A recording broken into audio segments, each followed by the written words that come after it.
अस्सलामुअलैकुम MD news के साथ मैं हूं सैयद अली हैदर। बात करेंगे गुजरांवाला की, जहां पर थाना लद्देवाला बड़ाइच के इलाके में चोरी की वारदातों में दिन ब दिन इजाफा होने लगा।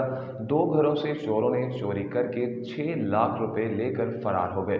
पुलिस ने खामोशी इख्तियार कर ली। अहले इलाका को परेशानी का सामना है। गुजरांवाला थाना लद्देवाला बड़ाइच जो कि शेरा कोट की हदूद ऑफिसर कॉलोनी में लगातार घरों में चोरी की वारदातें होने लगी। मुतलका पुलिस ने खामोशी इख्तियार कर ली। गुजरांवाला शेरा कोट की रहायशी मोहम्मद असगर और मोहम्मद मलकी अख्तरी का कहना है कि रात को हम सब घर वाले छत पर सोए हुए थे कि बच्ची नीचे आई तो उसने देखा कि दरवाज़ा खुला हुआ है। बच्ची ने घर वालों को बताया और घर वाले उठकर नीचे आए तो देखा कि घर में चोरों ने पेटियों के ताले तोड़कर एक घर से 5 लाख और दूसरे घर से 1 लाख रुपए लेकर फरार हो गए।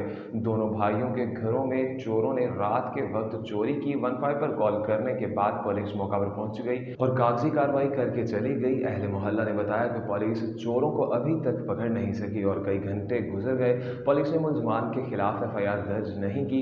मोहम्मद असगर, मोहम्मद मलकी और अख्तरी की आईजी पंजाब, आरटीओ गुजरांवाला और सीपीओ गुजरांवाला से अपील है कि मुलजमान के खिलाफ कानूनी कार्रवाई की जाए और उन्हें जल्द से जल्द गिरफ्तार करके हमारे पैसे वापस दिलाए जाए। जी मैं उत्तों उतरी हाँ, सुबह मूँह नेरा सी, नमाज पढ़न वास्ते उतरी हाँ। जदों थल्ले आई हाँ ते ताले टुटे ने ते बूहे खुले ने ते मैं बंद करके गई सां बल्ब भी जलदे ने, सारा कुछ खुला पिया ते मैं घबरा गई, मैं डर गई। मैं भज के उत्ते ऐ जंज करदी मैं भज गई उत्ते ते मैं अपने मियाँ नूं बिठाया, मेरा पुत्तर सी इक उत्ते उहनूं बिठाया। जाके थल्ले वेखो असीं लुट्टे गए, असीं मर गए हाँ। ते मैं अपने मियाँ दी फड़ के लियाई, मुंडा मेरा नੱਠ के आया ते वेख्या आके ते सारा कुछ साडा फरोला फराली होई है।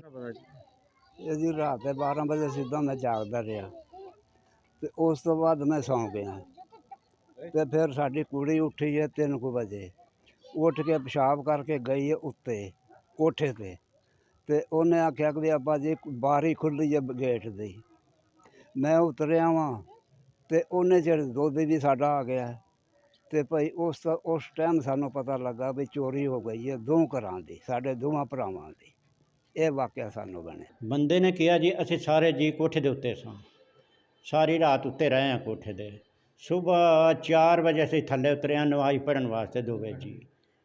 ਨਮਾਜ਼ ਪੜ੍ਹਨ ਵਾਸਤੇ ਉਤਰਿਆ ਤੇ ਵੇਖਿਆ ਤੇ ਜਨਾਬ ਵਾਲੇ ਗੇਟ ਵੀ ਖੁੱਲ੍ਹਿਆ ਤੇ ਸਾਰੇ ਅੰਦਰ ਪੂਰੀ ਕਾਰਵਾਈ ਹੋਈ। क्या लेके गए? ਮੇਰਾ ਜੀ 5 ਲੱਖ ਰੁਪਈਆ ਲੈ ਗਏ। 4 पेटियां खोलियां ने, एक पेटी ਦੇ ਵਿੱਚ ਸੀ ਉਹ ਲੈ ਗਏ ਨੇ। आपकी गाड़ी से डकैती है या और किसी के घर में? हाँ जी, मेरे भाई हाल भी हुई है डकैती। क्या चाहते हैं जी आला काम को क्या पैगाम देना चाहते हैं? जी ਹੁਣ ਸਾਡਾ ਨਾ ਕੋਈ ਇੰਤਜ਼ਾਮ ਹੋਣਾ ਚਾਹੀਦਾ, ਮਾੜੇ ਬੰਦੇ ਆ। ਹਾਂਜੀ ਸਾਡਾ ਕੋਈ ਨਾ ਕੋਈ ਬਣਨਾ ਚਾਹੀਦਾ ਜੀ, ਹੋਰ ਅਸਾਂ ਕੀ ਆਖਣਾ ਜੀ ਮਾੜੇ ਬੰਦਿਆਂ ਨੂੰ। आईजी के अगे तुहाडा की मुतालबा?